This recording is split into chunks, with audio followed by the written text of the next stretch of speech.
Yeah, solid. You were early. I was the one who was actually late tonight. A little late. Just basically got started a little late on getting everything together and stuff like that, like on the history segment and stuff like that. So let's see. It looks like I think we had two or three people in here thus far. I saw on the YouTube screen saying that I had three people in here. So Batgoat, hey Batgoat. Oh yeah, and I forgot. Yeah, that's something else I gotta do too. Hold on, guys. I know I usually, but this should tell you how much I'm like running behind here when I don't have this up and ready yet. When I said that this was gonna be, so if you guys want to join me in studio, here it is. Here's the link. So so there's the link if you guys want to join me in the studio. So I'll just excuse me a moment while I go off camera here.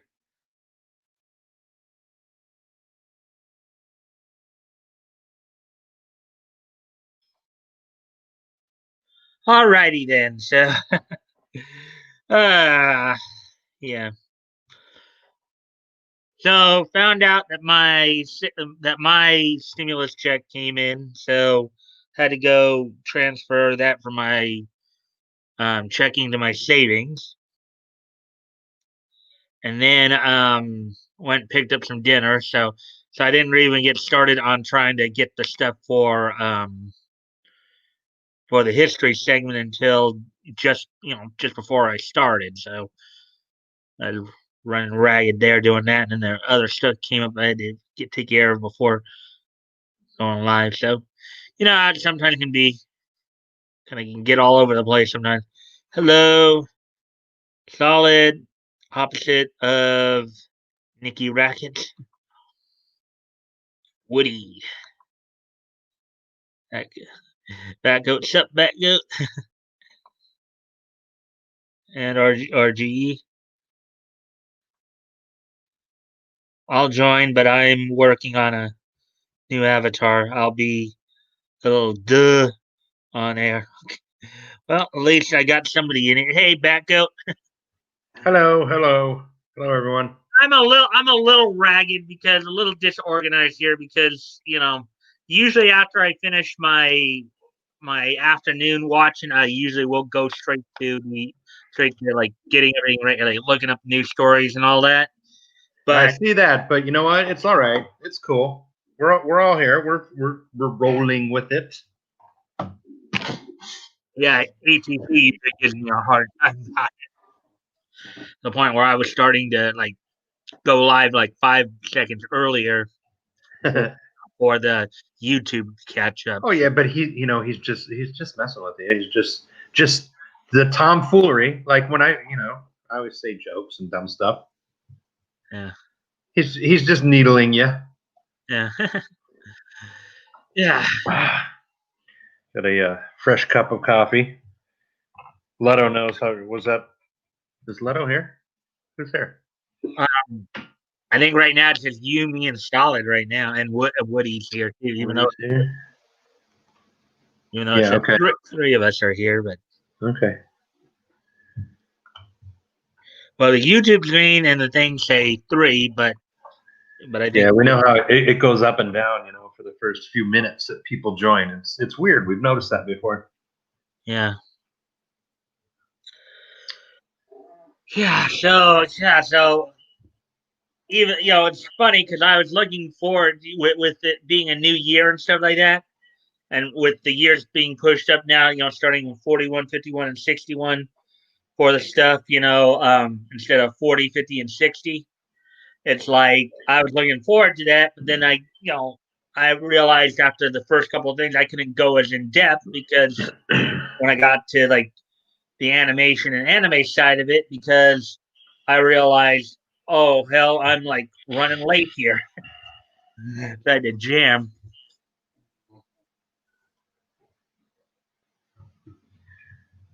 I am I am well behind the slope Maverick here. Okay. So now I got to remount my mini SD card into my phone, turn it back on, figure out where this pic got saved to because it did not get saved to the. Okay. Anyways, I'm not really having problems, and I'm certainly not a boomer because I know what I'm doing. It's just it's not working the way it should be. And I'm gonna go back and figure out why. Yeah, which can be a pain in the butt when you got stuff all over the place. Yep. And so like I'm taking a picture that my daughter texted me today, and I'm moving it over to the computer. Yeah. And I always go physical. I use SD cards and mini SD cards, so I always have custody of my digital, especially video and pictures, if that makes sense. I'm weird like that, but like there is a logic behind it. Well, especially when you got all the stuff going on with like identity theft and all that, Correct. that kind of internet security and privacy, all that. So, yeah, we went 2.5 hours last night. Yeah, and I just kind of went with it because I realized, we were having such a good talk and, great time hanging out. I figured, I'll just let it go, let it go a little longer than normal. And, it was super fun, Mike. It was a good time. I think we had really good discussion and everyone was involved and we're all kind of like venting too. Yeah, I know. I mean, I usually try to stay away from politics. And if you remember from about a couple weeks ago, you know why. Yeah. But this was like end of the year, and everyone was like,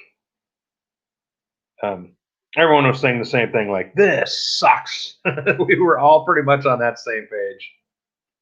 Yeah.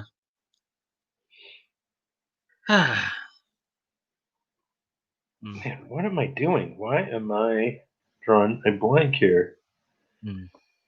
Oh, you know what? I need to go to Studio. So I have to open up that app. Crap. It's not Dropbox. So did you get a StreamYard account or no? Oh, like somebody else is joining us. Woody! Hey, Woody! And Woody isn't showing his face, he's showing an avatar. Yeah, I think we're leaving you high and dry here. Last night tonight. See. I'm gonna have to. Uh-oh. Woody, what kind of avatar is that? Like some stick-figure dude? Oh, it's the I fired up an old computer here. Okay. There's nothing on it. I just didn't want to show my ugly face. Oh, let's see. Stop it. But that is, yeah. I mean, that's a little robot character I make in my animation software or something. Oh, cool, dude. I don't know. Oh, cool. I'll be right back, guys. I gotta go do something real quick. You're echoing again. You non-headphone, non-wearing destroyer of stream. Listen to that echo. That's all you, Woody. I hear it. It is. I'll be right back, guys. I was just kidding, dude.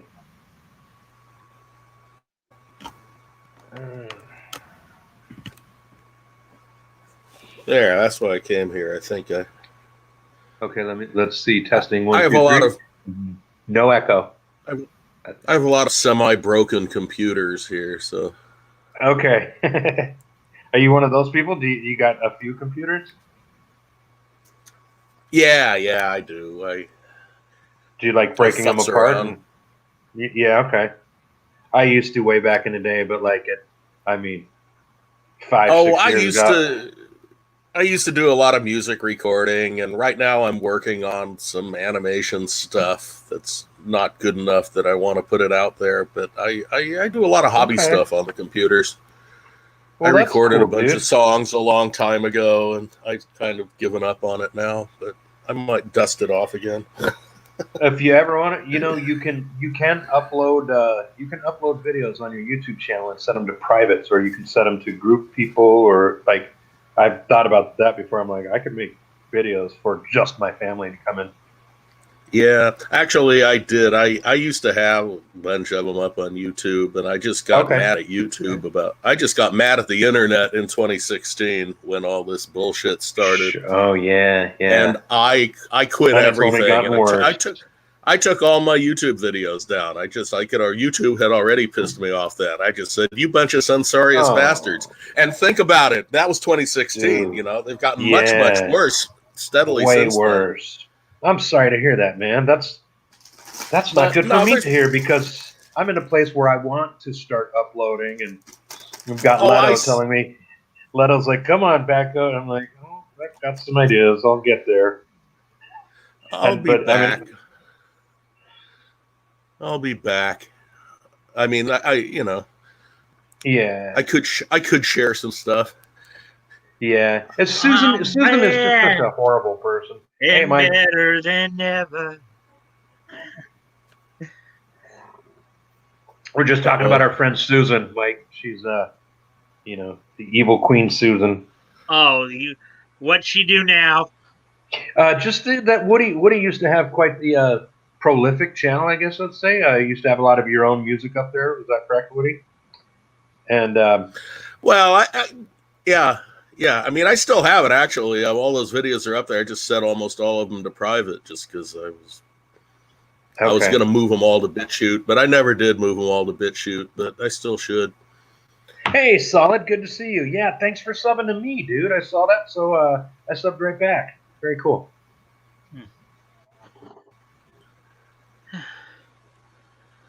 Maybe I can dig one up. Cool, dude. That would be fun. As I sit here looking at my app screen with a blank look on my face, drooling on myself because after I just got done telling you guys how I am with that and stuff, now I just, I was out in the garage. Maybe I had one bowl too many. I'm like completely.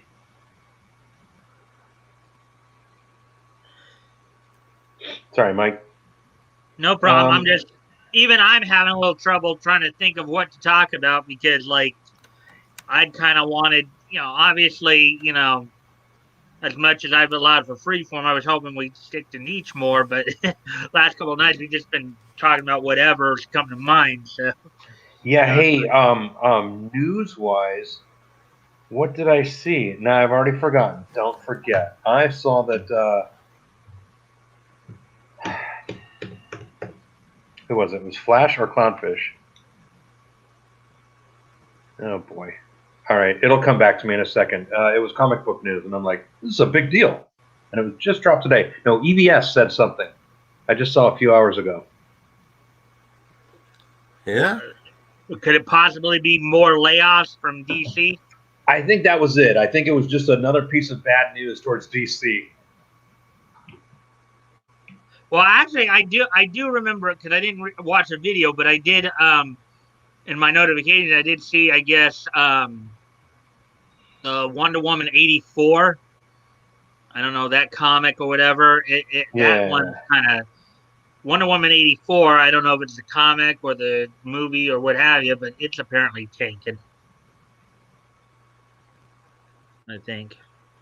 Yeah, that's not done well. I mean, they were gambling that HBO Max was just going to save them and get into the streaming thing, and that's HBO Max has not performed like the other services. So it's interesting how ththings are crumbling, but not like 100% like we thought. Things are just slowly, right? It's like a slow, painful demise. Yeah, the slow Very burn, slow, right? torturous, painful demise. Yeah, because HBO Max is like somewhere at what, like 13 million subs. They're not even close to the other services.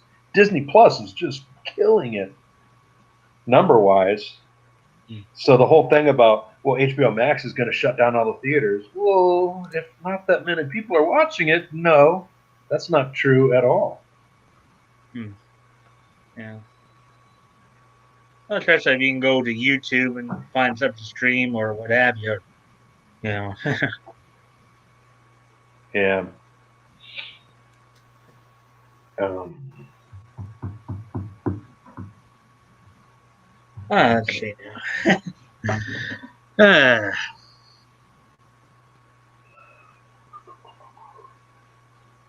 yeah, as I said, I didn't even look. I didn't even bother looking up any news. I didn't even give myself enough time to even mentally get more prepared to come in and talk. Because I'd been kind of in my own head most of the day, anyways. I was watching my animes earlier, but my afternoon animes. But I also been doing my fantasy booking on that promotion I was telling you guys about that I was doing in my head with those podcasts. I did Yeah, watch yeah, one of yeah. my I did watch one of my subscribers. We are pro wrestling. He does some feature type videos. Today he was talking about 88 Royal Rumble. Um, Okay. okay, the interesting thing about the history of the Royal Rumble, when you go back to like 87, 88 there, um, so this is basically what was going on in early '88, right? This was the first Royal Rumble was not a pay per view; it was actually on USA Network and got like an 8.2 rating. Now what was going on at this time was JCP, which many of us would know later as WCW, was trying to compete with Vince McMahon on going national, basically. You know, JCP WCW was, of course, the stuff that was on TBS. So that's what we're talking about there. So what happened was that there was a bit of a debacle in late '87 with you know okay, so originally JCP had its Starrcade event around Thanksgiving holiday when it first started in 1983. Okay, then when the WWE J when Vince McMahon decided to start going national, he started getting pay per view deals. '87 they wanted to debut Survivor Series. Okay, but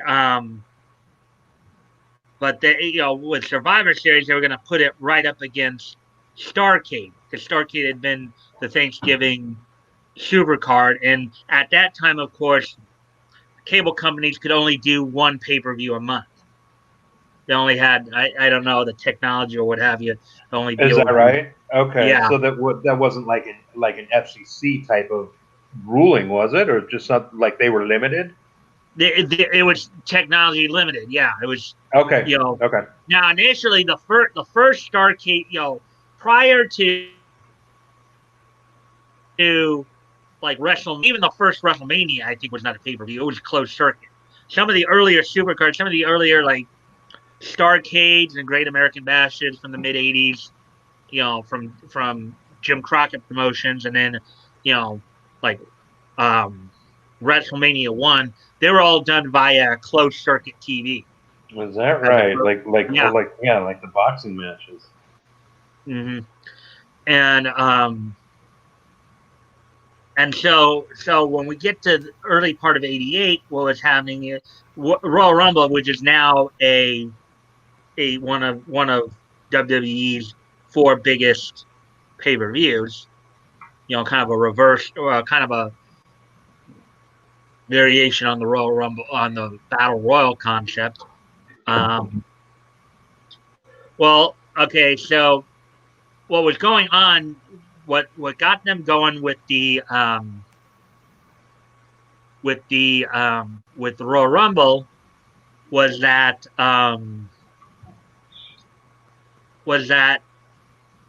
WCW, well, known then as Jim Crockett Promotions, company was still named WCW, but it wasn't like it was still an affiliate of the NWA at the time. So they decided to do a pay per view in January called Bunkhouse Stampede. Okay. So what Vince McMahon wanted to try to do, he wanted to take some of the steam out of that. So he offered basically a pay per view quality event opposite that on well, obviously on I'd say you would say it's more like freer TV. It wasn't completely free TV because it was still on cable. But if you had USA Network, you could watch the first Royal Rumble, and Okay, you could watch it for a lot, as opposed to paying whatever it was back then. I don't know if it was like 19. I don't know if it was like $30 back then or $20 or what have you, but instead of you could either pay more for a pay-per-view for a Bunkhouse Stampede pay-per-view, or you could watch a pay-per-view quality event um on cable TV for a lot less money, and so it cut into the pay-per-view profit. So Vince McMahon did it kind of as a kind of a now the thing was is that the Royal Rumble concept, as I said, was a variation on the battle. So your traditional battle royal is you basically have a bunch of guys start out in the ring. And the idea in order to win a battle royal, you have to basically be the last man standing. You have to be the last person in the ring. So how Yeah. you do that is you eliminate everybody by basically throwing them up over the top rope. You just toss them out. Like Andre the Giant was the king of battle royals. Okay, so you basically, if you're the last man standing in the ring, you won a battle royal. And the way you eliminate people is you toss them out over the top rope. You know.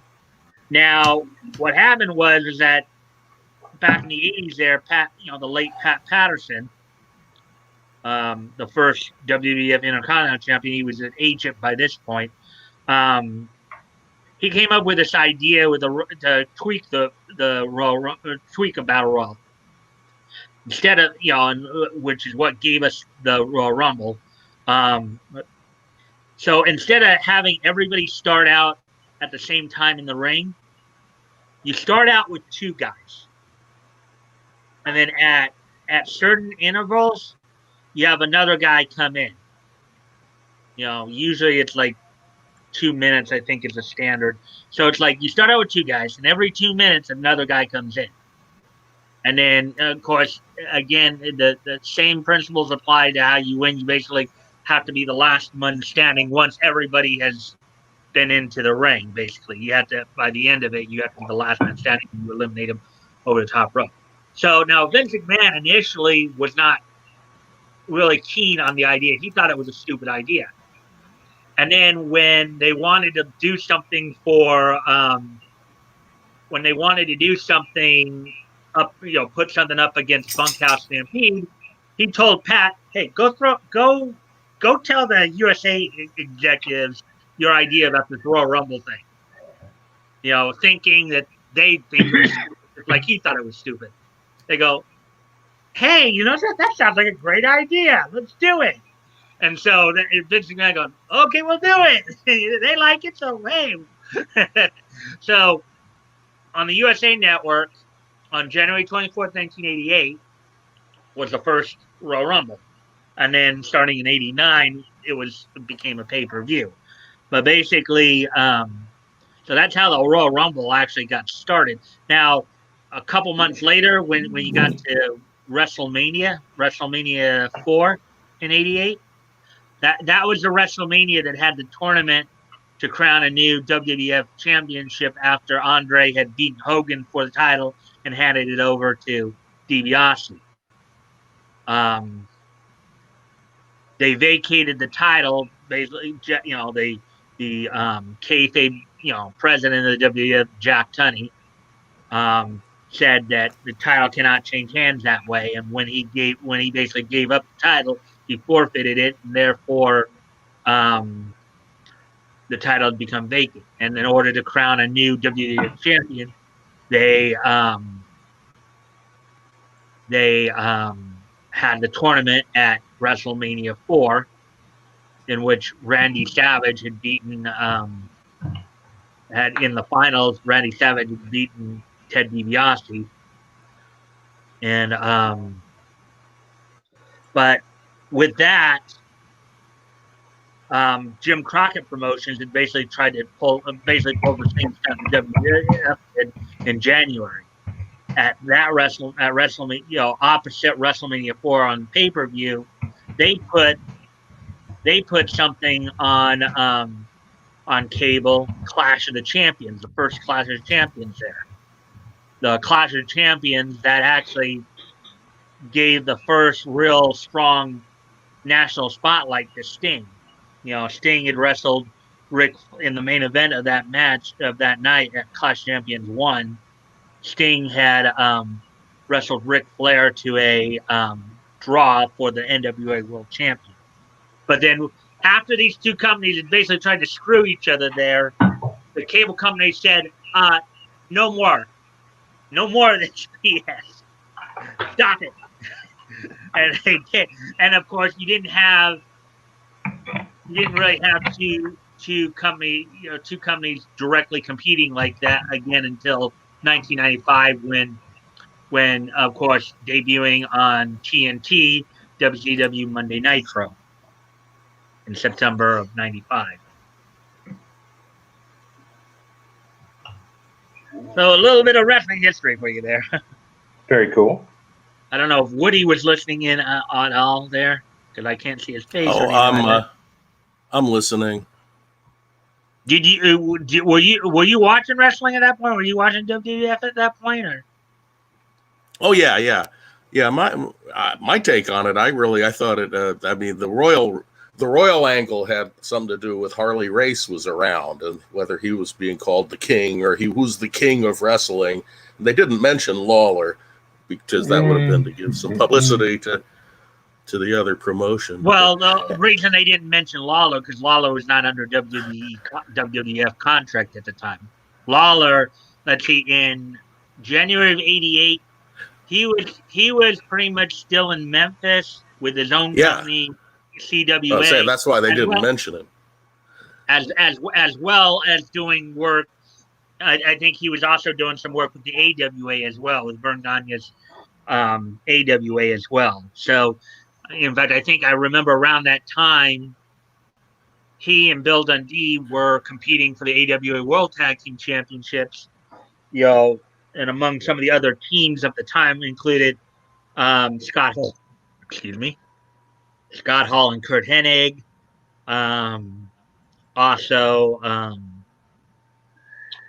Also, let's see, the team known as the Midnight Rockers at the time, who would later become the Rockers. Everybody knows Shawn Michaels and Marty Jannetty. People know Shawn Michaels more than Jannetty, but yeah, so that's why they didn't. But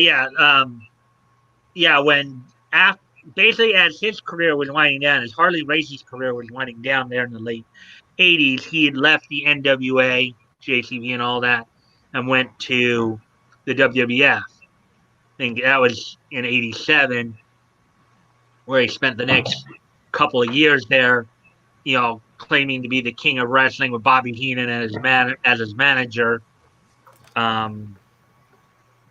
He was part of the Heenan family at the time. He had some feuds with like the Junkyard Dog, and Hacksaw Jim Duggan. And it was Duggan who actually won the first Royal Rumble. Even though that was probably in terms of his WWF career, that was probably his biggest highlight. They actually were considering making him more of a main eventer, but something happened in '87 that really just squashed that. And it was a big no-no for the time. Today it wouldn't matter, but back then it was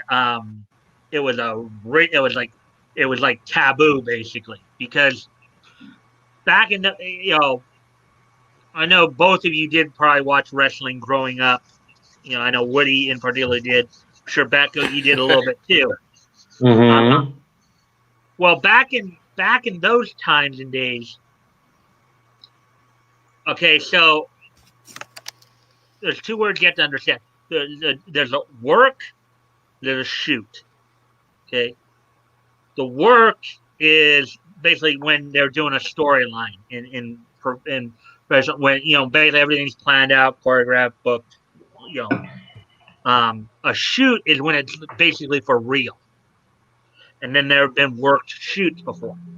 Well, back then everything was a work. Everything was storyline. It was the term they use a lot of times is kayfabe. Okay. Well, Duggan and the Iron Sheik broke kayfabe because in '87, what ended up happening is they both got arrested on drug charges. They got caught with drugs. Okay. Now let's see. The Sheik, Iron Sheik, was basically he was fired and never, really never returned. It was considered the last drop. Duggan, I think, was kind of released for a short time, but then eventually came back. But basically, they were going to try to push him as a main eventer, but that all ended up crashing when he got arrested. Now it wasn't. Now the reason they were upset wasn't because they got arrested for drugs. See, when they got arrested together, and this was what compounded this too. I told you about the idea of breaking kayfabe. At the time, these two were in a major feud. They were like in a major feud. Duggan, the pro-American guy, versus the Iron Sheik, the Middle Eastern bad guy. They were in a major feud there. So when you're they in a shouldn't major be feud, riding together in a car. you know the story. What did you hear about? Oh yeah, that before? Yeah. They basically they were riding together in a car. They had drugs on them. They got arrested, and because it became public knowledge that these two arch enemies were buddying it up. Yeah, the heels and the faces had to travel in different um, cars. They had to go to different bars. They had to Right. stay at different floors of the hotel. All that. Yeah, because because you didn't break Which case. seems really stupid because I just remember I was 10 years old watching Vern Gagne's thing, and I knew it was a work, and I thought it was great anyway. I mean, How long? it seemed really obvious that it was a work, and I just still kind of am amazed. Sorry to interrupt, but how they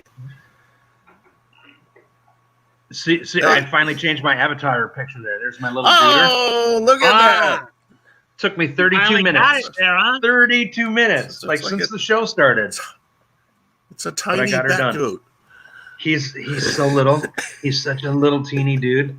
He looks. There's no stone in him whatsoever. Like my daughter, she at Christmas last week, we always talk about that. We're like, he's just a mini version of his dad. Like he's all sim and dad. And Maddie sets him down. She's like, "You don't even look like your mom. Rude." You know how the young girls always go, "Rude." She's yelling at him like, "You don't look like me." Oh, draw some mutton chops on him. I think he might be pretty good.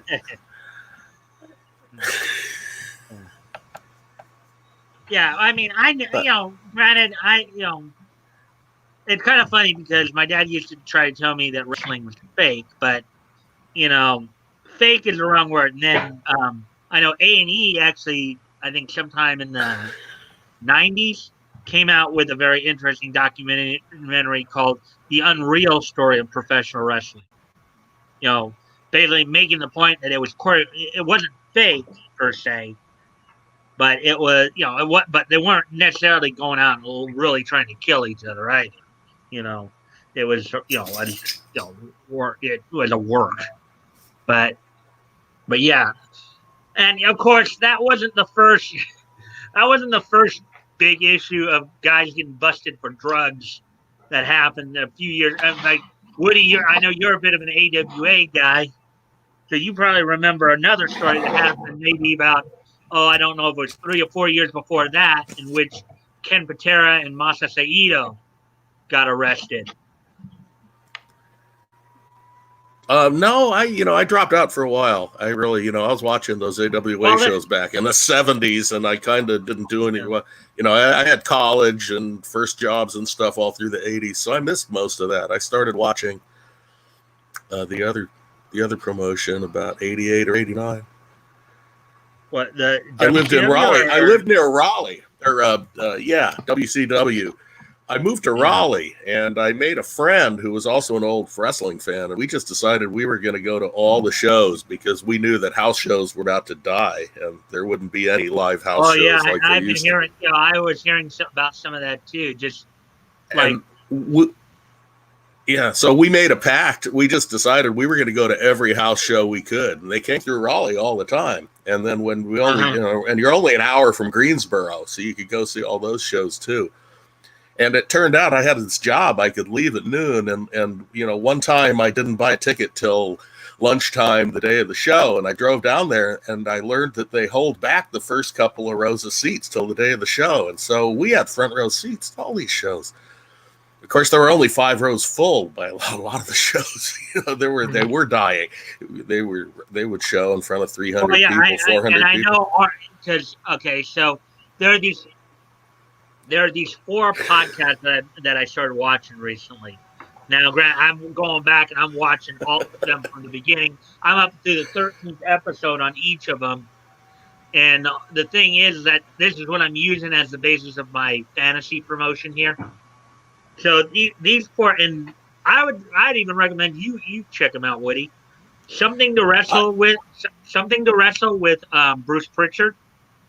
What happened when with Tony Schiavone? The Orange Show with Arn Anderson, and Grilling JR with Jim Ross. There's some pretty, they go back. Yeah. They talk about a lot of interesting stuff. Anyway, I'm going to go off camera for a quick second. I'll be right. Alrighty. Sorry about that. Yeah, I need to get my kid busy making a grandkid somehow, but I don't know. I think he's too much like his dad. He lives in California. No. All those girls are crazy, and they are. They certainly are. Although I went from California to the Midwest and met my ex-wife. She's pretty damn crazy. She's a Minnesota gal. We met in North Dakota when I was going to university out there. Yeah. Oh well. But I wouldn't change it because I guess my little babies, even though they're all grown up, it's so weird. Can't change it. Yeah. Oh, hey, Mike. I just remembered. I actually looked up. What I was thinking of earlier was watching an EBS video, and it was completely an opinion piece. He was reading something and breaking it down to say, basically, he was saying Rey and Kylo are done because Star Wars, from what I'm reading here, Star Wars is giving power to Favreau and Filoni specifically. So he's saying Rey and Kylo, Favreau, and those names have very little, if any, meaning to me. Okay, it's a Star Wars fandom thing. Sorry, it's just EBS is thinking that this the sequel, those 3 movies from Kathleen Kennedy, they're going to be wiped out because of the popularity of Mandalorian. Huh. Good. Yeah, those were really awful movies. Really, they treated the fans. Okay, here's our new series. You know what happened to Han Solo? Well, he turned into a big bum. Hey, Luke Skywalker. Yeah, he turned into a big bum. It's like I've never watched any of them. I've never watched any of them, Woody. And I hear people talk about them. I'm like, did that really happen? Oh, it's so awful. I hate what they did to my childhood. Yeah. Yeah. I don't know if I ever actually saw the It was a real man-hater series. You could tell it was a man-hater thing. There's a lot of man-haters out there. I refuse to call them feminists. I just call them what they are. They're man-haters. Yeah. They hate men. They need to be honest. Focus on their own hatred. Yep. I'll be quite honest with you. Aside from anime and maybe the occasional time I may turn on Newsmax if I feel like watching news or whatever, I don't really watch a whole lot of modern stuff. Have you watched Star Wars? The original Star Wars trilogy? I never watched that either. I didn't watch that, but okay. That was just something that didn't grab my attention as much. Sure. No, it's weird. You're almost my age. It's like coloring book. I can't fathom that, dude. It was like it is, but I'm in the 77 club. I went there with my dad, and my little brother. I was 9 years old. My brother was 8. It's a very big and important memory to me. 77. I was 1 going on 2 at that point. Okay. Yeah, I was a teenager. I mean, well, I was in college, I was 18, 19. I remember, Yeah, my girlfriend, I so didn't want to cool. see it, but my girlfriend did. And I remember seeing that. Yeah, man, when that first spaceship flew in from the back of the theater with, and then they had the Yeah. surround speakers were all brand new. And so just hearing sound from the back of the Yes. theater, it all was amazing. And then Darth you look Vader up and walks then this, in. it was The first they time Darth really Vader brought walks in, everyone in the theater started going, boo. They were booing him, and I'm like, what's going on? It freaked me out. But at the same time, that involvement, just immediately to know he's the bad guy and be with everyone. Like, everyone hates this dude. It was magical. It was really neat. Oh, I'll so never forget it. Solid just said something to me here. I've never cared for Star Wars either. Well, I get it. I know. A lot of people don't. I wasn't a big fan either, but I mean, I kind of joined over the years. I learned to appreciate it more. I just never got into. I like the prequels. Yep. And then as I got older, I thought Jar Jar Binks was great. Actually, from around that time, now back to it, I know you said you lived out here in California back there in the 80s and stuff. So you might remember this, local TV show. There was a local TV show that had kind of a R2D2 kind of knockoff in it. You might, and I'm going to sing a little bit of the theme song. You might know this show. Whitney and the Robot, the world's an open book. Oh, it's Whitney and the Robot. Mom, let's take a look. Oh, it's Whitney and the Robot. Mom, do you remember that? Did you ever see that show? No. I mean, the best I can do is if you want a car or truck, go see Cal. If you want to save a buck, go see Cal. If you want a car or truck, if you want to save a buck, go see Cal. Go see Cal. Cal Worthington and his dog Spot. Yeah. Okay. Well, Whitney and the Robot. Whitney and the Robot was in the LA area here. It was on Channel 4. It usually came on early Saturday mornings, like I think just before the Saturday morning cartoon lineup would come on. But I don't remember any of those. No.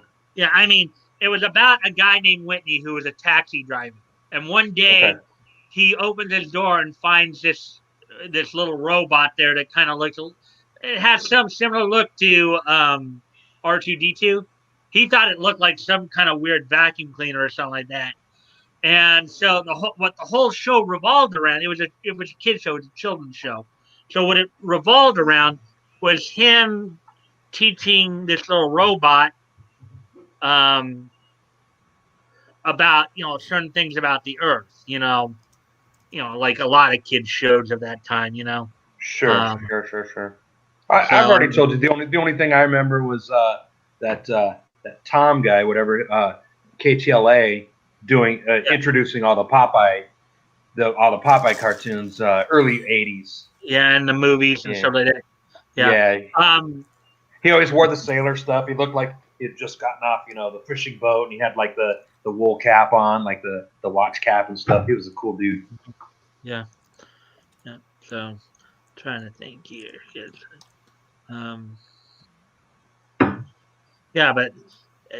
Because I remember Whitney and the Robot. That was a pretty fun show. What was I trying to go with that too? Well, I was going to say, I know not especially. It seems like no one here is a Star Wars fan like I am, and that's cool. I get it. I just wanted to bring that up that EBS mentioned that because I believe it ties into everything we talk about with companies treating their fans so horrible, and how Kathleen Kennedy and her, Disney, like that version of Star Wars attacked kind of the original fans, and it was just a horrible way to do business, and they're just like it's slowly fizzling out. Like that's not acceptable anymore. Yeah, I think one of the underlying problems there too, it's like in doing some of these reboots they've been trying to do, in doing some of these reboots they were trying to do there, it's like, because I remember reading a story a while back too where they kind of talked about something like that where and I think Flash is the one who reported. It might have been a Star Wars story, in fact, but where basically it's like they're giving a lot of the older fans of the franchise the middle finger. Exactly. It's like Exactly. they're like basically trying to tell the older fans, well, we don't need you old fogies. And they're We losing got money across the board. Every entertainment division, every facet of entertainment is losing money. They're all well losing money. because they're not appealing to the people who actually have money. Correct. You think about it, because They're insulting normies. They're insulting normies. That's not smart. Yeah, I mean, you want the older fans there because they're the ones who are going to provide the money. It's like they want somebody like you who's a bit older. They want you to take your kids and grandkids to see Star Wars, and then Sure. get them loving it. And then You got to figure, 10, when 20 they million get dudes like older me and they start quietly. spending money, they'll want to start spending money on their product. Exactly. You figure 20 million dudes across the country like me, they're just like going to be quiet, but this is the things we want to see, take our grandkids to see it, as opposed to, and we will go out and spend money, right? As opposed to what? 2,000, 7,000 weird blue-haired kids all across the country who spend their time on Twitter. You want to appeal to that, and they won't spend money on your product anyways. It's not a good formula for running business. And they're learning that the hard way. Well, because they're being told that the government, they're basically being kind of trained like a bunch of seals that the government's just going to come and give them everything that they want and need. They're not going to need to do anything or make any effort whatsoever because the government's just going to come in and that ain't going to happen anymore. That ain't going to happen. The country is pissed off right now. This poop can't fly much longer. Yeah. Well, I mean, we may be in. I don't expect to see any bailouts. I don't expect to see any industry bailouts. That is not going to happen. People will be out in the street with guns. Well, I did. Well, the 600 stimulus did come through because I got 600, transferred it from my checking to my savings. So, but yeah, well, that's cool. I'm nowhere near qualifying for that. Yeah, but sorry, not to be a jerk, but I'm I don't have to work, and there's a reason for that. Well, because you did work, you saved your money, and you were able to retire. Yeah, and other stuff too. Yeah. So now, one of the things I hope to do at some point is save enough money to where I can go invest it.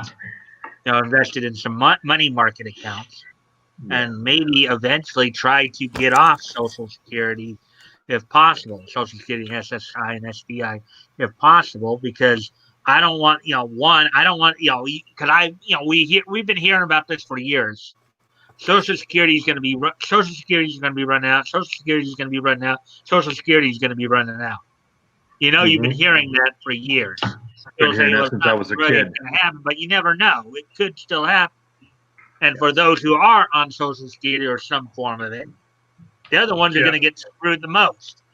Yeah, well, the left is so weird. I'm watching my money now that it hasn't been long, but I actually have a money guy, and I have most of my stuff is in money markets. So now, and he sent me letters and stuff, and he's like, well, unfortunately, we've never been here before, but we have to watch what's going to happen to the markets and what's going to happen to your money due to politics.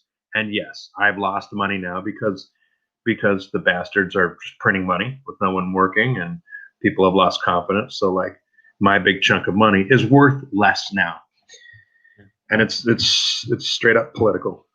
Yeah, and the thing is, for me, I as I said, I want to try to invest in money market accounts because I can manage. Well, I guess Woody left us. Woody left us, but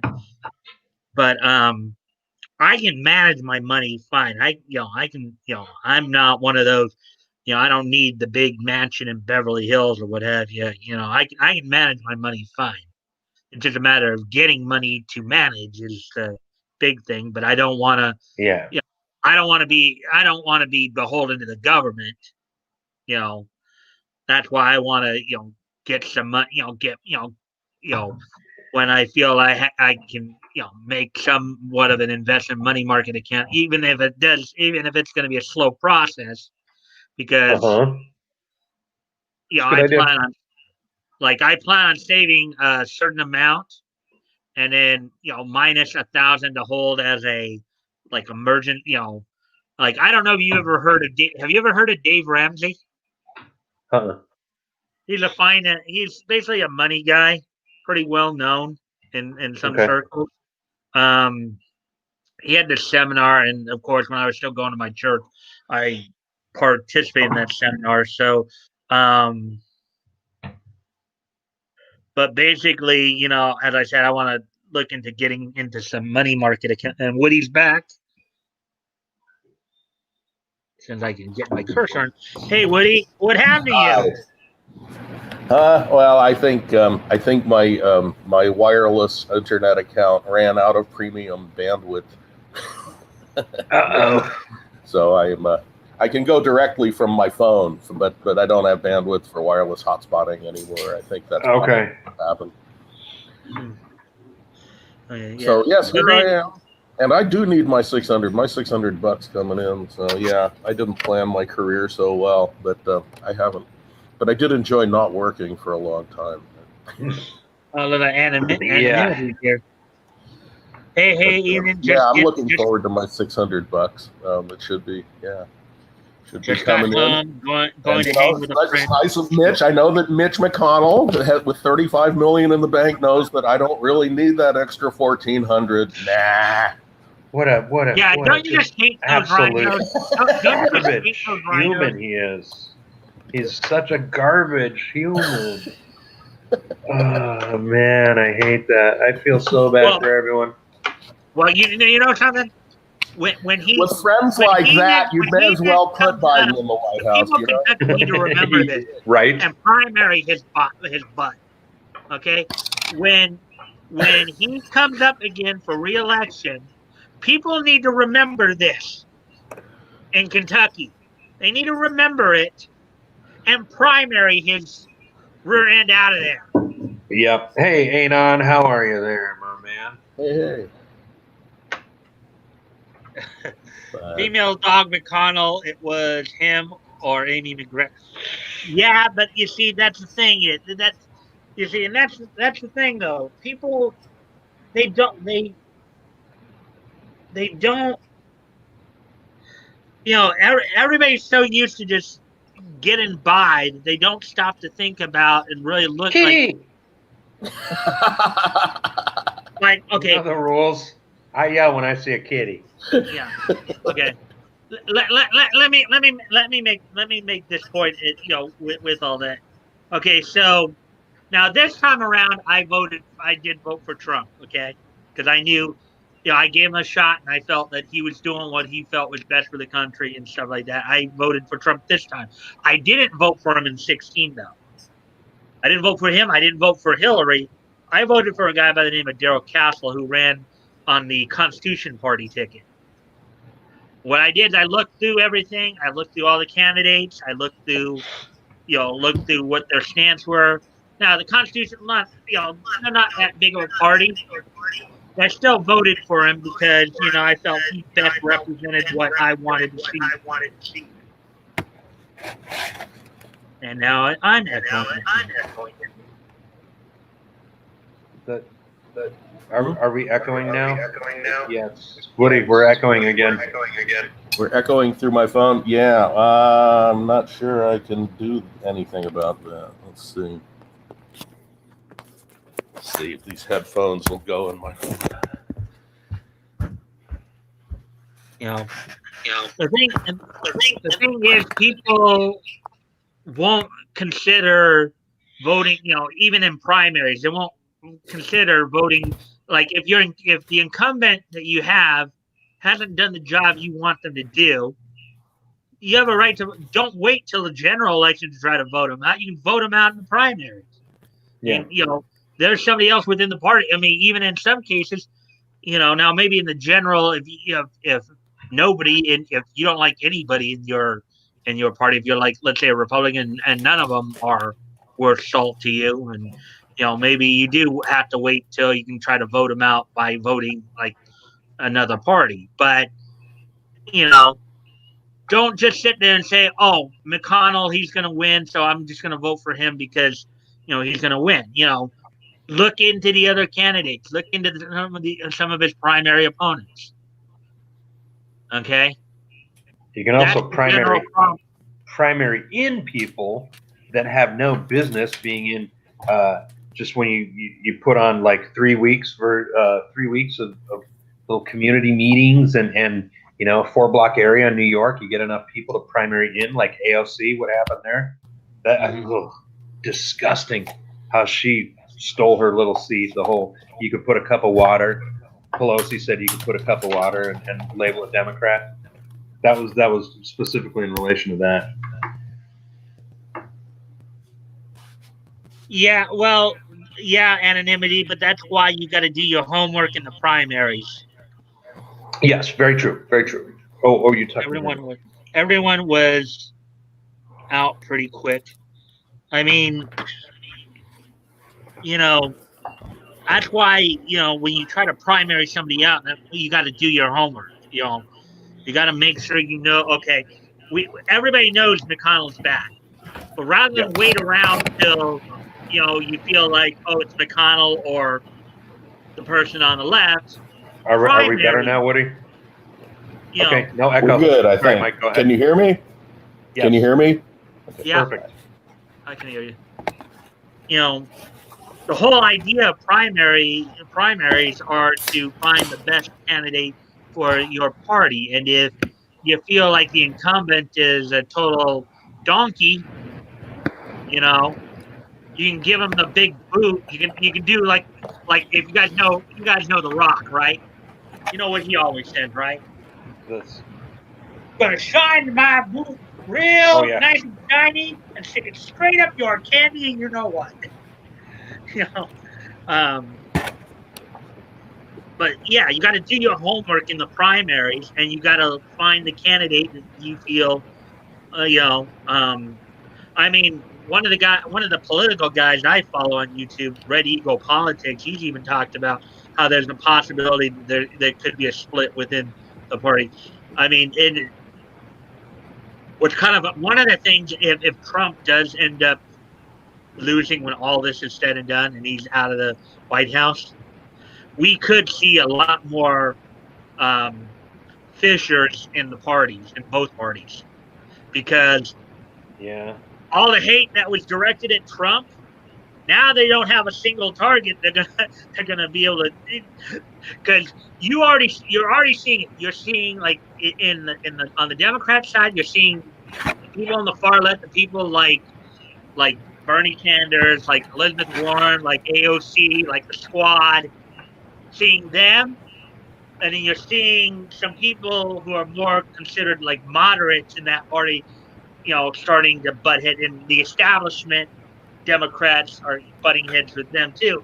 And then you have on the right side, you have the establishment like McConnell, Cornyn, McCarthy, and you have those who are a little bit more like guys like Rand Paul, like Josh Hawley, like and some of the newer representatives just came in, like Marjorie Greene, and and some of them. So I mean, we might split into like 3 or 4 parties when all is said and done, which would create quite a CF in Congress.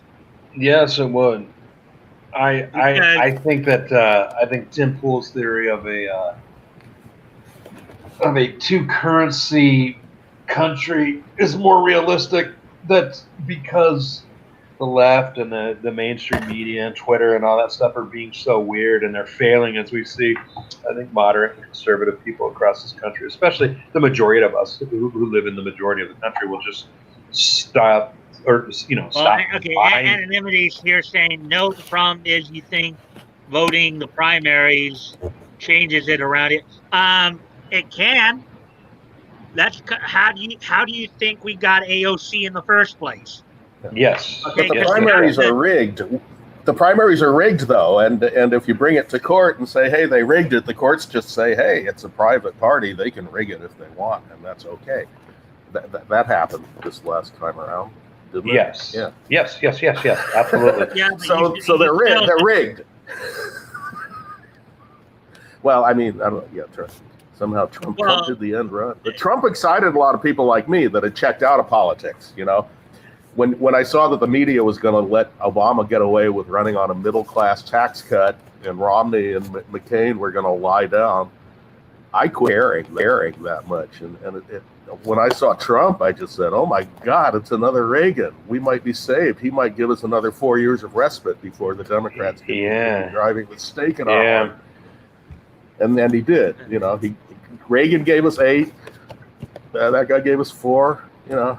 Yeah. So you know, I'm just glad now I'm 63 when the country starts falling apart and 51. Right. You know? hold on a sec, Woody. I want anonymity. Are you in? I thought you were in Ohio. Are you in Ohio or are you in Kentucky? Because I thought you were in Ohio actually, and McConnell's in Kentucky. So yeah, our candidates, they say they're going to was in Texas. or do one dummy thing and instantly play ball. Not all of them. There have been some like Rand Paul. Rand Paul is a good example. He's somebody who's has always had a very strong libertarian lean, and he is at times bucks. He's getting ready to buck the system right now. Yeah, I think Leto was heading into work there, Solid. Where did we see him? On an earlier stream? It wasn't on Adamcast. Where did I see him? Practically all Democrats running against Mitch, but the moderate ones were forced out, and far socialist types don't do too well around here. Well, yeah. Well, did you have any other Republicans trying to go for him? Did you even try? I mean, it's not. I mean, I would think you guys are more of a closed primary, right? Not like here in California, we have an open primary. We have like in the congressional district I'm in, we had 2 Democrats in the general.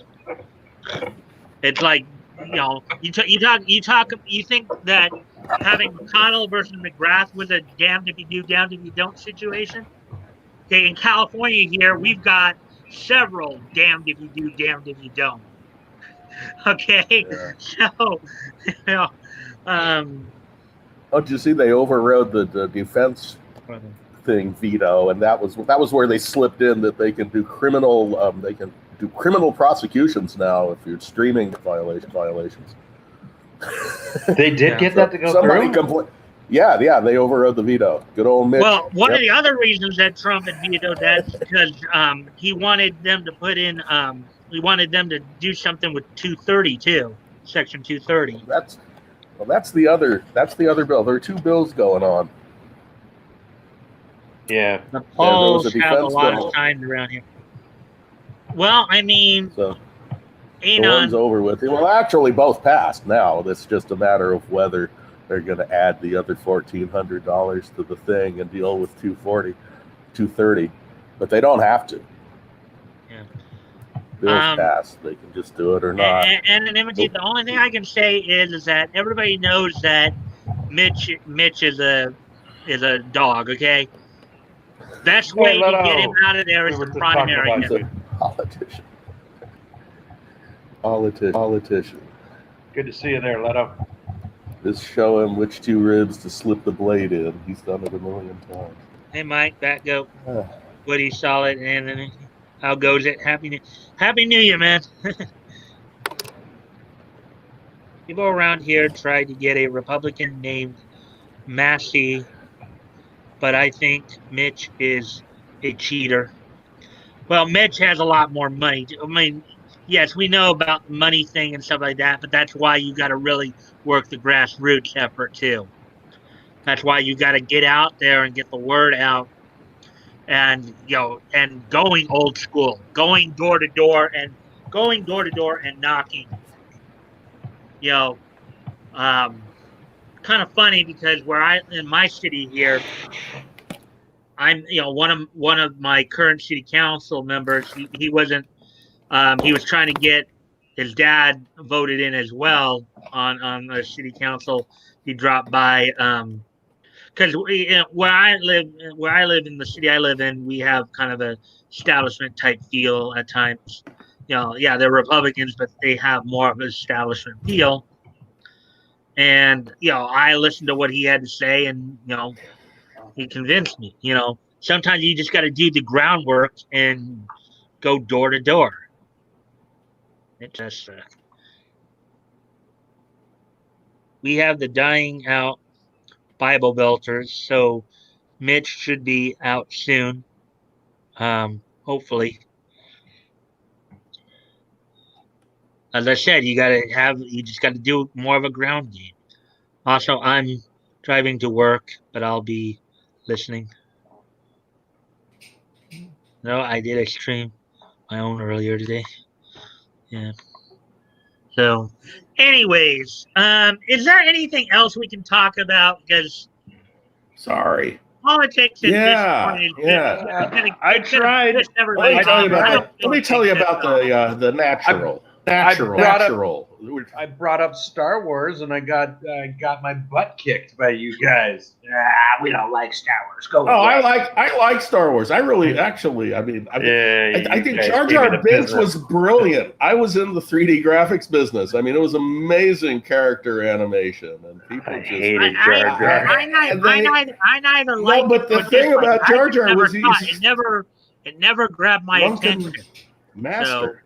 So, well, I liked it. I pretended to like him because my daughter did. The key to the whole thing, because he's the reason Anakin had the bad dreams. He was the bad guy. He was the guy that took over Anakin's mind. And when you do that, it turns into a more interesting series of movies. But he chickened out on that angle and threw Jar Jar under the bus and tried to put in a bunch of other crap, and then the rest of the movie just went kind of aimlessly trying to substitute. Yeah, well, there was this guy named Dooku we never told you about in the first movie, and just. Yeah, I didn't follow it all that well, honestly. He should have gone through with his thing. Well, we're already over an hour mark. The thing is, he was the bad guy in disguise. The disguise was too good, and nobody would believe that he could be a bad guy. The disguise was too good. I tell you, those videos. He's mouthing the words when people are saying stupid things. When people are saying stupid things, it's because Jar Jar's in the background actually mouthing the words. You can read it on his lips, But all people complain is about the stupid lines. It's like, why the hell did he say that? And the reason, I don't know, he had to so he replotted it and just said, well, all this interesting plot work we did in the first movie, we're just going to throw it out because our bad guy's disguise was too good. Well, listen to that, everyone. Woody's got some insight on the prequels. That's impressive, my man. I'm honestly going to give it to you there. That's very cool.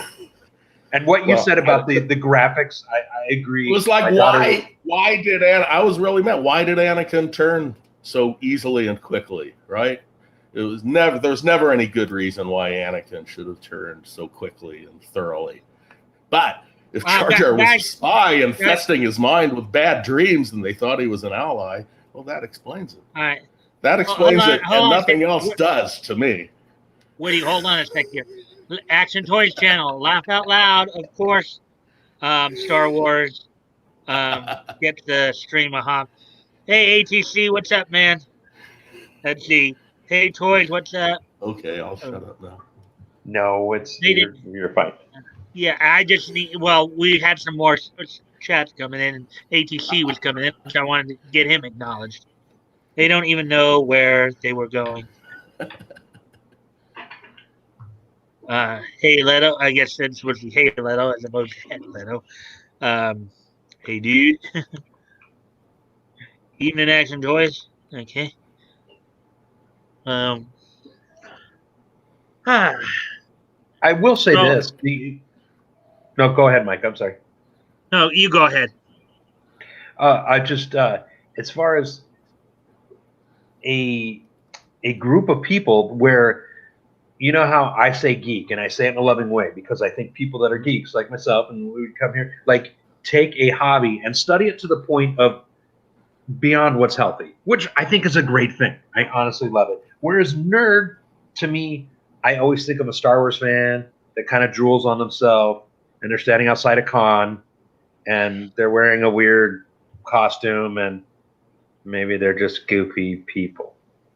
So that's my thing. It could be a little mean to say that, but that's what I believe. Yeah, but we do a pretty good job of studying stuff. Absolutely, Of absolutely, course, 1 week from today, we'll be back to studying. absolutely. The next month. It will be July of 1936 for comic history there. Looking back at the comics that came out around that time, and continuing to look just and watch how comics had developed over time. So, looking forward to that. Wait a minute. Last night when we were talking, who's my Fago guy? Who were we talking about? Was that Leto or Anon? Talking about the loving Fago. So today when I went to the store, I had to pick up a Fago cream soda.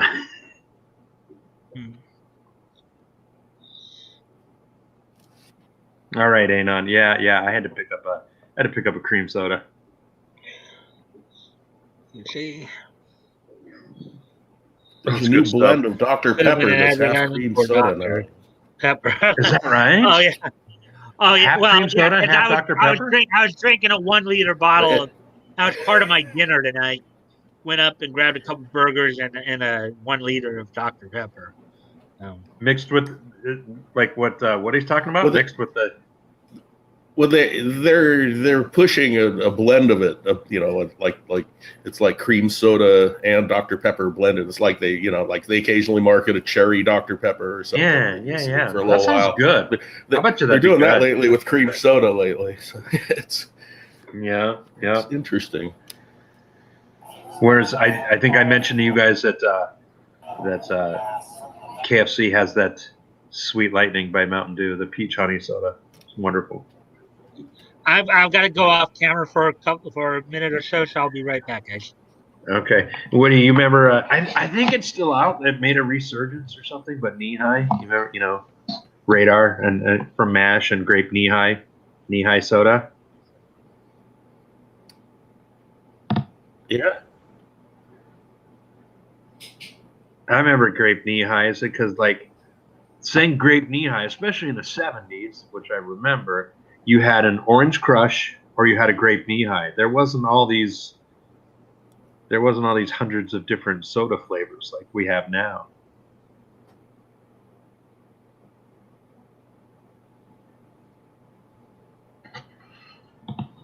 Yeah. Let's see.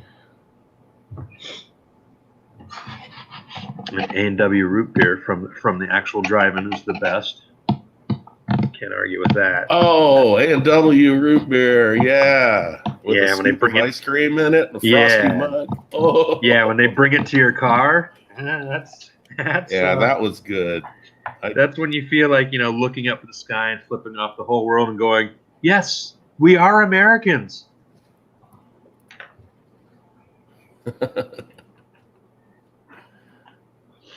I do appreciate that every once in a while. I think, man, we got it good in this country.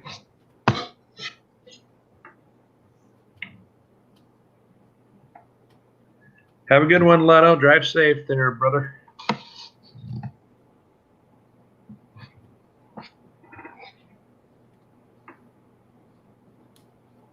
You haven't had a soda in a year, solid? How do you even manage? I'd Minecraft myself. I'd Minecraft myself. I could not live without soda. I would die.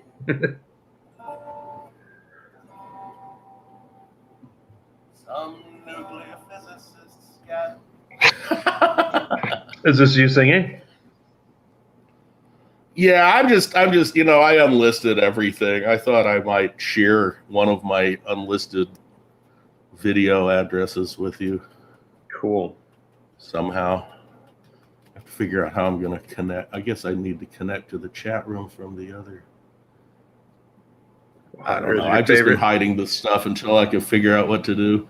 Oh, I have a bunch of old clever songs. See, I was a big Tom Lehrer fan, and I wrote several songs that I thought were good, sort of follow-on, sort of science nerdy songs. Sure. That's cool. And there were a few of them, and I'm just going to... Oh, my God! Oh, I hate seeing myself on the internet here. Okay. Ouch. Ouchity, ouch, ouch. Is Mike back yet? Mike isn't back yet. Let's see. No, he's not back. Go for it. Boop. Anyway, there's something you can tuck away and look at some other time. Okay, cool. Did you just throw the link up there? I just put the link out. It might take it a minute. That's right. We're on video delay here. I forget. Yeah. Yeah. Okay. I'm gonna have to remember to check that. Click on that before we get out of here because I want to see that. Oh yeah. So what did you just do? Oh, I just shared one of my old songs that I put up on the internet 8 years ago. What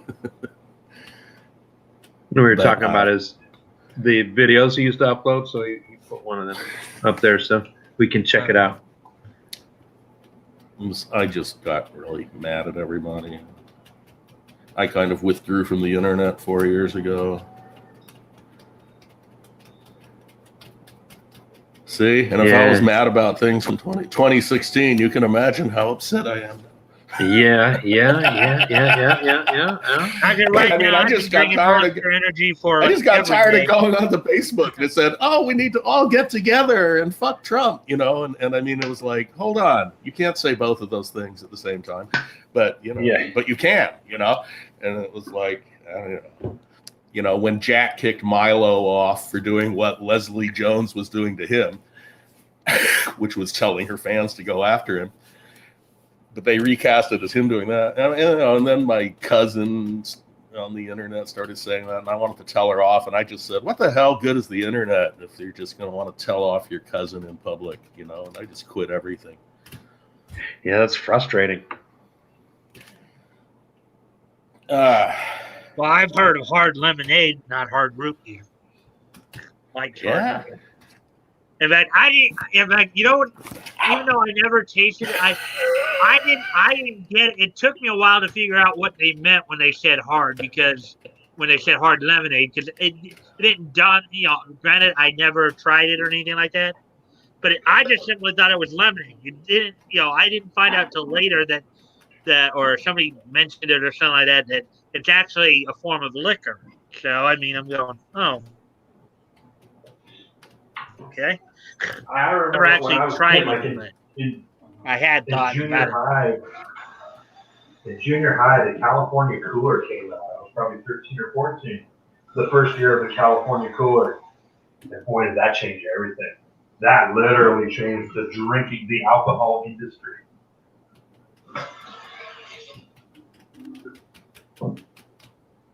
Right, Woody? They didn't have stuff like. I don't remember that. I remember buying apple cider and letting it ferment. I mean, you just make a simple valve so that the CO2. Sure, but the first brewed non-beer fruit beverage would be considered the California Cooler, like 1981, 80 or 81. Oh yeah. The beginning of liquor soda pop. I don't know. To me, pretty much. Yeah. A couple years later, then Zima came out a few years later, and Zima, remember that stuff? Yeah, girls' drinks. Drinks, as we used to call them. Ladies' drinks. Yeah. Yeah, they have their Zimas and Misty 128 cigarettes. If anybody else would like to join in with us, there's the link. Put an umbrella on it. Well, I would love to get Tug in here, but Tug, cream soda, not even here in the chat. So Tug can't even tell when 7 people connect and disconnect from his chat room.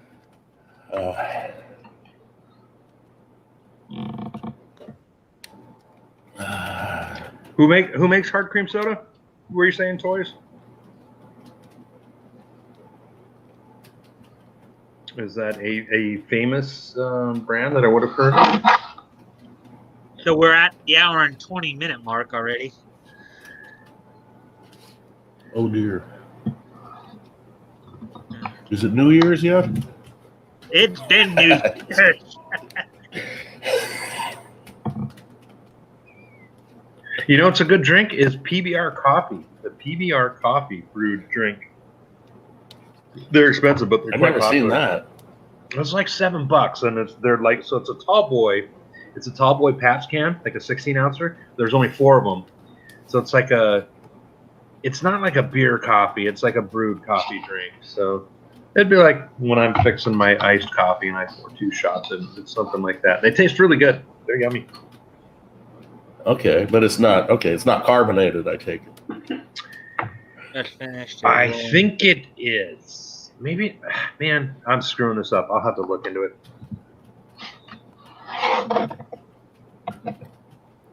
You know what? Maybe it is a brewed with coffee type of.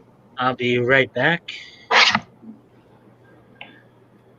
Anon just rolled himself a blunt like a playa, which I'm jealous of. I want to go for one now. Yeah. Woody, did you watch any of the Star Trek? Oh, yeah. Any of the? Yeah, I watched a number of the Star Treks. As a matter of fact, yeah, I had some connection with some of the. I worked at a company, at a computer graphics company, which is in the credits of Star Trek II: The Wrath of Khan. I know a couple of the people in the credits. In the credits of that movie, they mentioned this machine called Digistar that they used, the planetarium system that they did the Starfield effects on. And they did a few of the little gadget things that were running on the machines, where they, sort of show the Enterprise going through a sphere. They were pretty primitive in that movie, but the computer graphics were primitive back then. Hey, that's really cool, though, because Wrath of Khan, Jerry Paddock, Steve McCall. That was the best one. Yeah. Yes, it was. It's just like dudes our age, or people that are more discerning geeks like us would like saying Batman '89. I mean, there's no comparison. It's just Batman '89, and everyone else can shut up. It's just like Wrath of Khan. Same thing. Just, I don't want to hear it. You got Scotty playing the bagpipes. Amazing Grace on the bagpipes. Show me a man that doesn't cry at that. Come on. Yeah, I mean, I've watched Star Trek before. Like, I would say probably my favorite one's probably The Next Generation, and with a close second being Deep Space Nine. Those are both pretty good shows. In fact, probably one of my favorite Star Trek episodes was Dwight Schultz's first appearance as Lieutenant Barclay, because Apollo Pursuit. Barclay was the funny. holodeck. He was the holodeck junkie.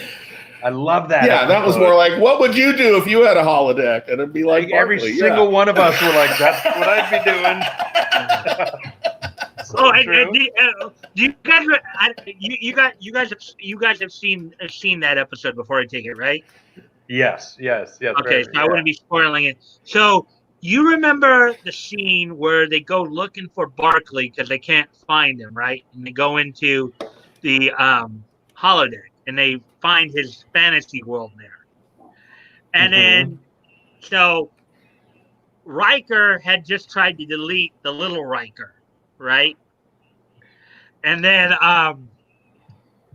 and Counselor Troy is all sympathetic and all that with him until they come and you see Geordi with a big smile on his face, like going, "Oh my God!" And they look forward, and it's Counselor Troy in this kind of loose fitting dress or whatever, like being like the goddess of empathy. You guys remember that scene? Oh yeah. You remember their reaction to that? That was funny. It's like she's gonna, and then she goes afterwards, muzzle it. And then afterwards, when they finally do find him and they get him out of the holodeck, it's like she's all, "Mr. Barclay, we have a lot to talk about." Basically Riker's going, well, there's no, Riker's going, well, they were saying, well, there's no regulation against using people, making people that into holodeck, and then Riker goes, there should be. Until the shoe's on the other foot, and she's one of the characters, and now he's even, the guys at that point going, man has a healthy imagination, doesn't he? He got caught doing a Jeffrey Tubin. You guys know what I mean by that? No, I don't.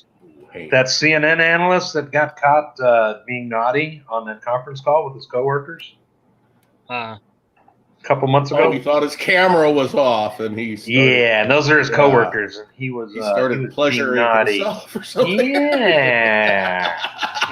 Yes. Yeah. But I don't know. I remember my other Star Trek memory, though. One that was really good is I lived in Salt Lake City, and I was watching Star Trek 3. And when they cracked that joke about he did too much LDS in the 60s, they were explaining why Spock was so spaced out. Of course, when they said he did too much LDS in the 60s, and this is a Salt Lake City theater first run of the movie, the whole theater just roared at laughter. Give me a second. Probably no other theater did. Anonymity has a question. Which Star Trek had a dude that was like he could turn to putty or liquid or something? I was pretty young, but I remember. That was Odo. Odo Deep from Space Deep Nine.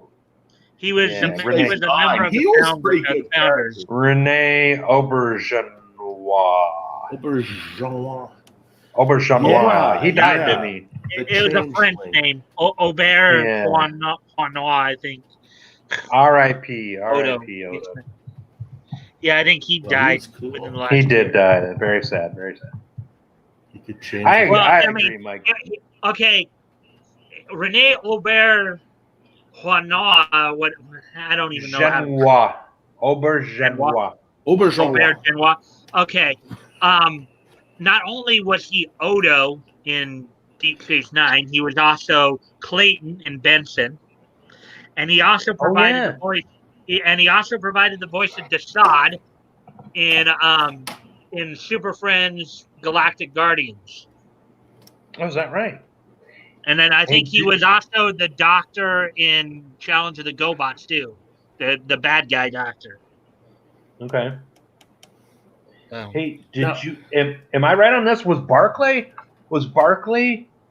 He was Max Headroom. No. The guy was. I think you're thinking Matt Frewer. Matt Frewer was the guy who came in, claimed to be from the future, but actually was from the past. That was another episode. But Barclay. No. I mean, on the TV show from the '80s, Max Headroom. I thought that was him. No, that wasn't Barclay. I think that was Matt. It was an actor named Matt Frewer. Yeah. Okay. Barclay, Lieutenant they had Barclay the same teeth. They had the same gap in the teeth. was played by Dwight Schultz, who was Howling Mad Murdoch in the 18. No. You're gonna have to pull that up. I disagree with that 100%. Barclay, who was portrayed by Dwight Schultz. Dwight Schultz was Howling Mad Murdoch in the 18. Sometimes those really good actors can just seem like completely different people in their roles. And in Deep Space Nine, I'll have to check that out again sometime for nostalgia. Deep Space Nine was a good series. It got a little bit darker, and there were some of them where the captain had to make ugly choices.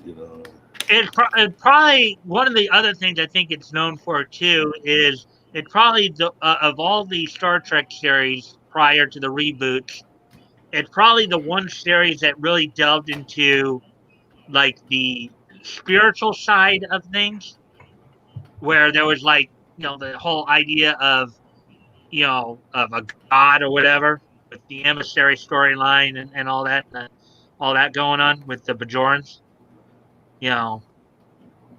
where they didn't make they didn't make it sound like people who still believed in gods were like just total idiots or so simple minded that Actually, didn't they find Odo's people, the founders? Didn't they also call them the Dominion? Okay, the founders were Odo's people. The founders were Odo's people. The Dominion was basically the the the the the organization. So okay, I'll put it this way. As people, okay, so we are people. We are human beings in the United States, right? In the United States. Mm-hmm. So, or we're people of the world, right? We're people of the world. So, another way to look at it, okay, so the people are the founders, and the world is a dominion. Okay. Something to that, something to that effect. By the Dominion. way, you are correct. You are correct, Mike. I just looked that up real quick. I opened up another tab. I'm like, oh yeah. So I did exactly that. I mixed up those two guys, just like you called. Very impressive. Now would he get a Dr. Pepper? Should I go buy some Dr. Pepper or something? Anonymity. Ha ha ha ha. Wouldn't you like to be a pepper too? Mm-hmm. Do they make a direct Dr. Pepper? What? People the DSP. Everyone wants it to their coworkers. Gross, Anon. I didn't. The Batgoat thinking of also starred in the okay.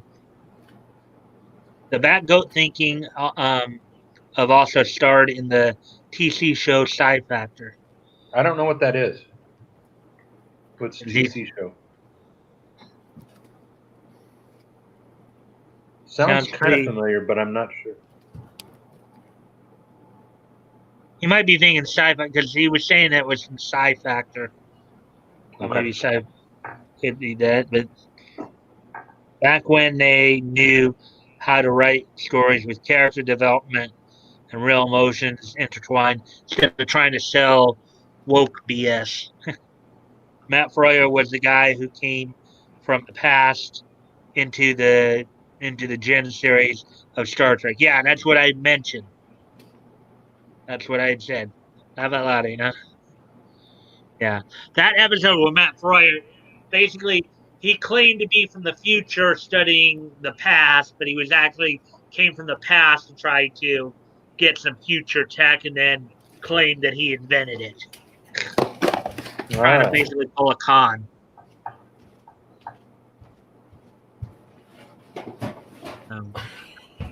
Oh, okay. Sorry, Toys. I'm like, what in the hell is a TC show? I just could not get my brain working. TV show. Oh, and yeah, there is a Diet Dr. Pepper. It's pretty good for a diet drink. Of the diet drinks, it's the one I find most palatable. I agree. I've had Diet Dr. Peppers before. They are pretty good. Well, we're past the hour and a half mark already. So what is Sci Factor? Was that on Sci-Fi? As far as we know. That's like ESP related stuff. Okay. Was that one of those was that one of those extreme reality shows that was on every 3 seconds 10 years ago? Remember 10 years ago, 12 years ago, when everywhere you looked it was reality and everything had to be extreme? Oh, that.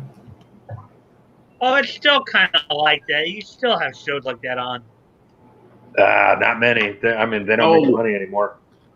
Oh, that amplifier anonymity. That's just a weird old PV of a keyboard amplifier I got used in a shop somewhere.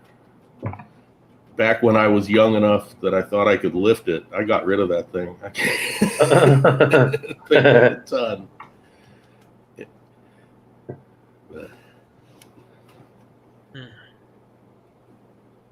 but it was good looking.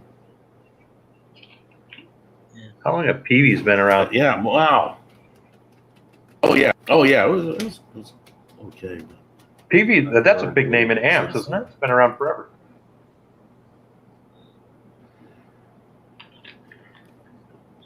No, I go with lightweight stuff now. That was 8 years. That was a long time ago.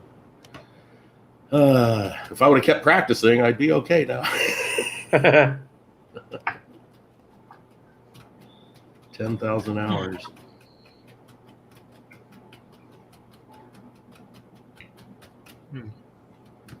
Canadian X-Files. Oh, cool. All right, toys. I honestly have never heard of it then. I had heard of it, just never watched it. Okay. Oh, so Nick's gonna be on tonight. I'm just looking over at my my YouTube screen here. Nick is apparently going to be on talking, I guess, about Melinda Scott versus Chief Jenny Jersh and more. Yeah. Whoever all that is, but I don't know if I'm going to get my butt kicked ain't on, but the best sci-fi, mystery, horror, whatever show from out of Canada. Come on, Goosebumps. Nothing touches Goosebumps. That's Canadian all the way. Fun fact, a lot of those Marshall amps you see in concerts are fake walls with regular speakers behind them. I've set them up a few times at random shows. Old school artists with the smaller amp W walls are the real ones. And then Action Toys just put up a link. So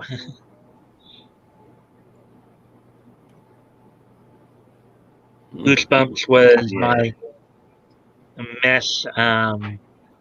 The books and TV series on Saturday morning cartoon. Yeah, I rewatched the whole series last year on Netflix. So good. Love the music. Dun dun dun dun dun dun. That funky organ music, kind of synthesizer music in the beginning. Hour 37. Yeah. Oh wow. Man, it feels like we're like all trying to drag on here a little bit.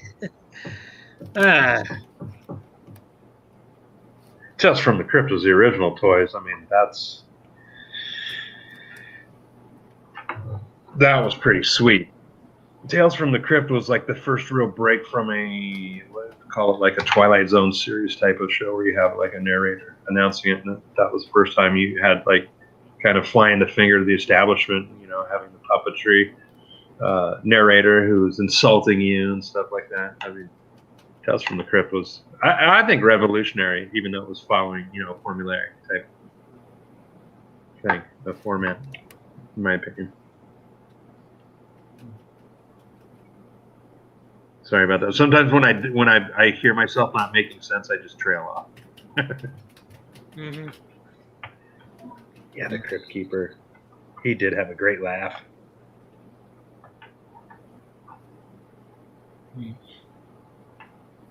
I always thought of the Crypt Keeper as a woman. The voice sounded like a woman to me, which was fine too. It's still a creepy skeleton corpse. Well, if you guys remember too, I think it was in the late 88, 89 there, maybe it was like late 80s or early 90s. They actually, after the movie came out and was pretty popular, they made a cartoon Beetlejuice. You guys remember that? Yes, I like the cartoon Beetlejuice. I like the cartoon they had. Yeah, it was really good. He had no, I don't know if Keaton was actually in it. You probably had. Who were the VAs? Mike? Not off the top of my head, but I remember the one character that always showed up. It was a big furry, like Western type of dude. One of the bad / good guys. I'm just thinking of the movie. I don't know. Are You Afraid of the Dark? I can't remember any of those, but like I know that I used to watch it.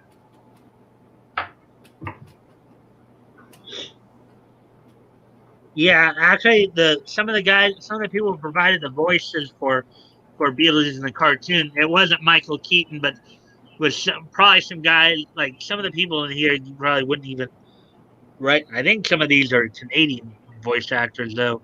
Let's see, the guy who did Beetlejuice as well as Snugglejuice, Puzzy Juice, and Nega Juice, where was Stephen Wall. I guess we met or something like that. Alison Court did Lydia Deetz. Like a lot of these names, like some of these names I recognize, like Harvey Atkin, who provided the voice of Bishop, was in it.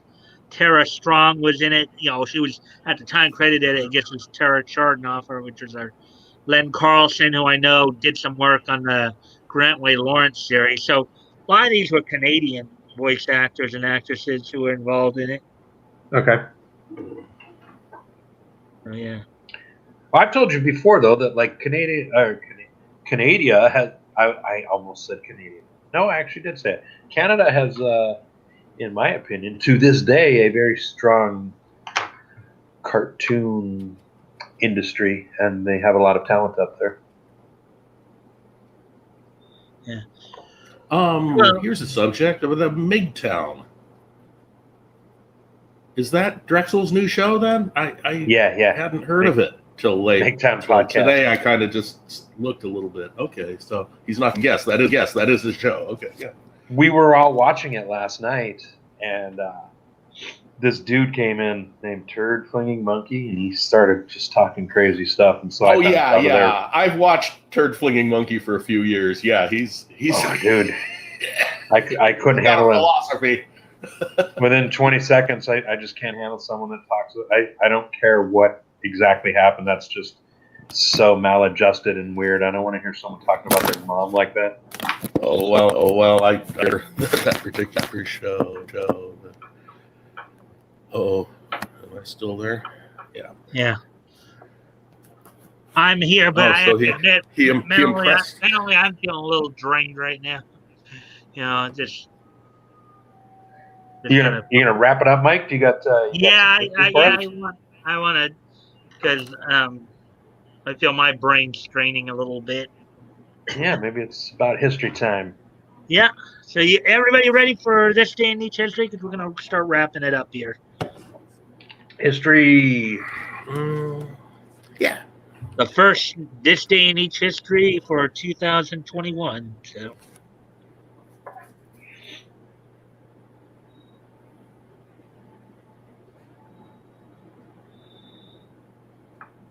Niche it up. Okay. So let me just find myself of 1951, 1996, and then 2011. Okay. So without any further ado, we're going to start to wrap it up here. Today being January 1st, 2021, the first day of 2021, the first niche history, this day in niche history of 2021. Niche it up. So, without any further ado, let's take a look back at what happened on this New Year's Day in niche history.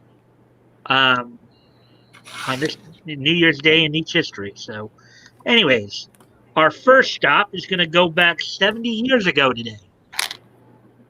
On this day in 1951, Young Love number 20 came out.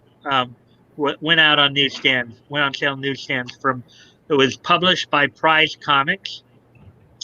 Young Love was among a number of comics at the time that were devoted to like romance stories and stuff like that. You had Young Love, Young Romance, But on this date in 1951, the 20th issue of Young Love came out from Prize Comics.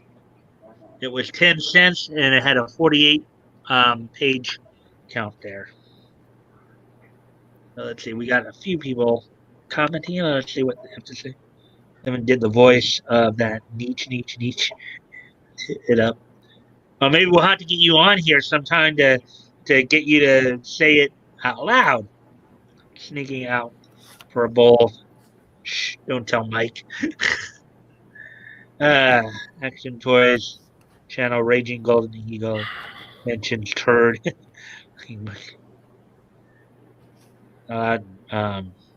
Join you bet. Okay. So, anyways, back. Okay, so it's all for that, and then let's see. Let's move on to the next piece of niche history as we head to 1996, which is 25 years. So 1951, that was 70 years ago, of course. On this date, 25 years ago today, um, Monday Nitro, WCW held Monday Nitro from the Omni in Atlanta, Georgia. The main event saw Hulk Hogan defeating Ric Flair via DQ in a WCW World Heavyweight Title match. Also on the card, you saw Sting and Luger defeat the Super Assassins. Super Assassin 1 and 2 led to the ring by Colonel Robert Parker, a.k.a. Robert Fuller of AWA fame. Um, let's see. And from what I found out, the Super Assassins here were the guys who were formerly known as the Powers of Pain, Warlord and Barbarian. Also on the card saw, of course, Randy Savage beat Arn Anderson. Johnny B. Bad retained the World Television title from Diamond Dallas Page. So that happened 25 years ago today, as WCW held its Monday Nitro event from the Omni in Atlanta. And finally, on this date in 2011, let's see. On this date in 2011, I believe this is when did they finish the season, or did they? Let me see. Oh yeah, on this day in 2011, the Adult Swim animated show Off the Air premiered on Adult Swim. So on this day in 2011, which was 10 years ago today, of course it happened 4 a.m. on New Year's Day. Off the Air debuted on Adult Swim. So that's all that happened on this day in each history. That's all. So with that, let's see what else is. As we saw that, let's see. Have a loud back goat. Self high five. Yeah, well, at that point, I think he was still a heel at that point. But nice. Okay. The old team Demolition from no, Woody, that wasn't they were the Powers of Pain. Demolition was Axe and Smash, aka Bill Eadie and Barry Darsow.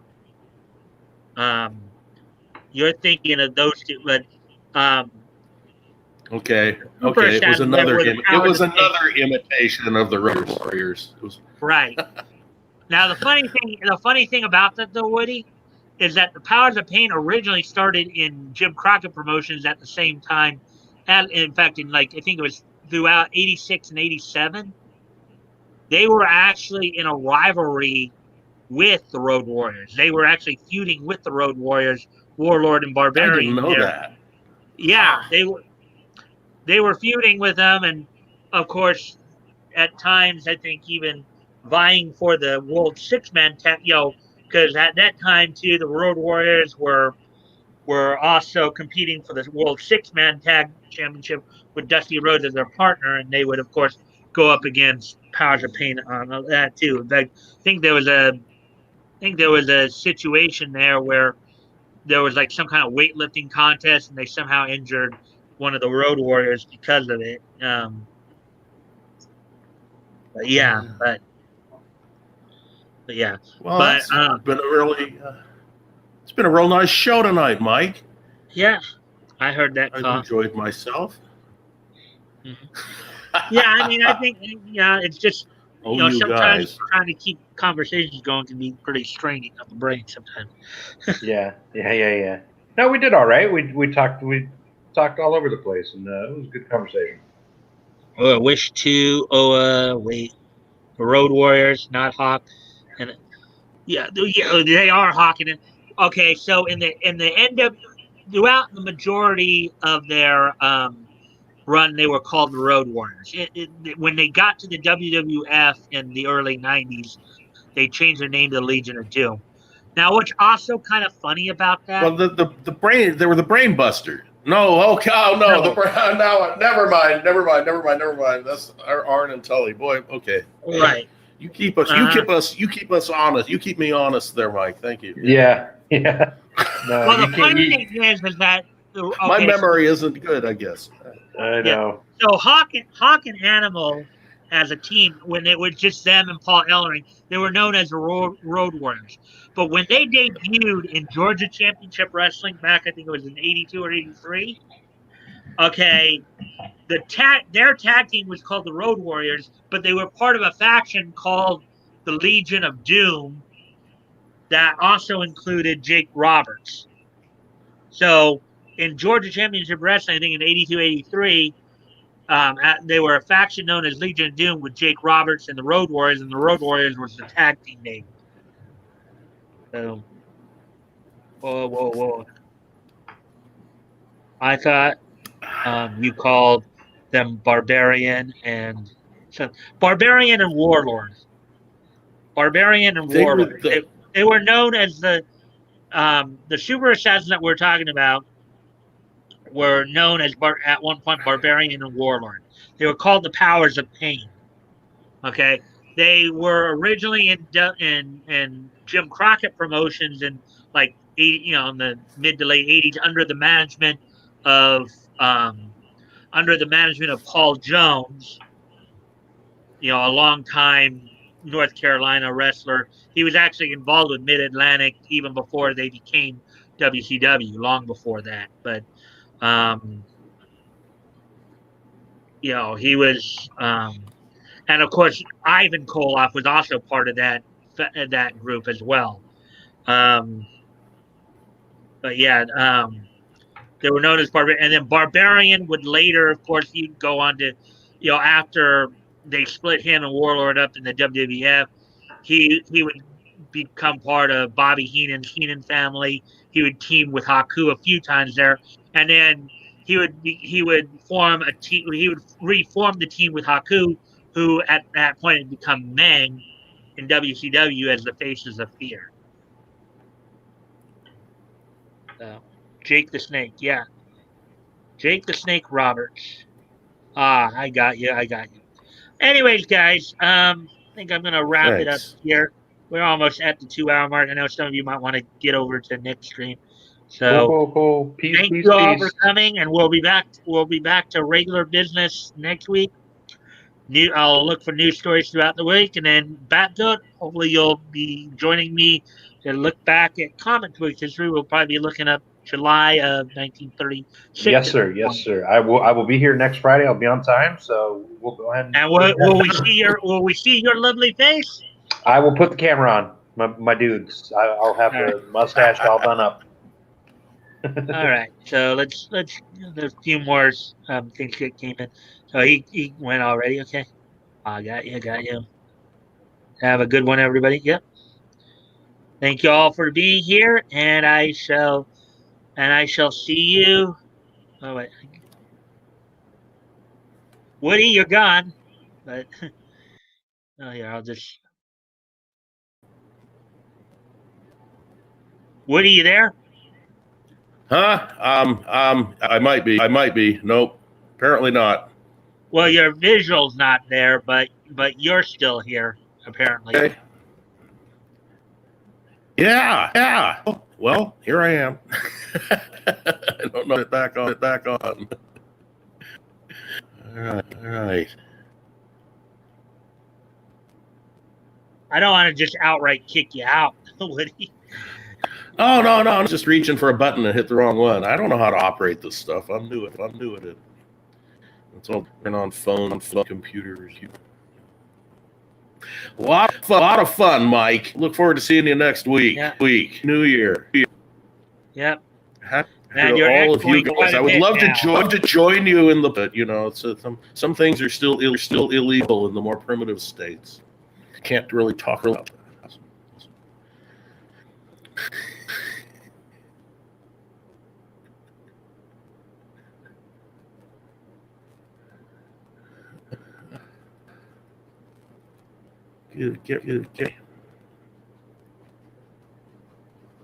And everyone, Boomer comes out.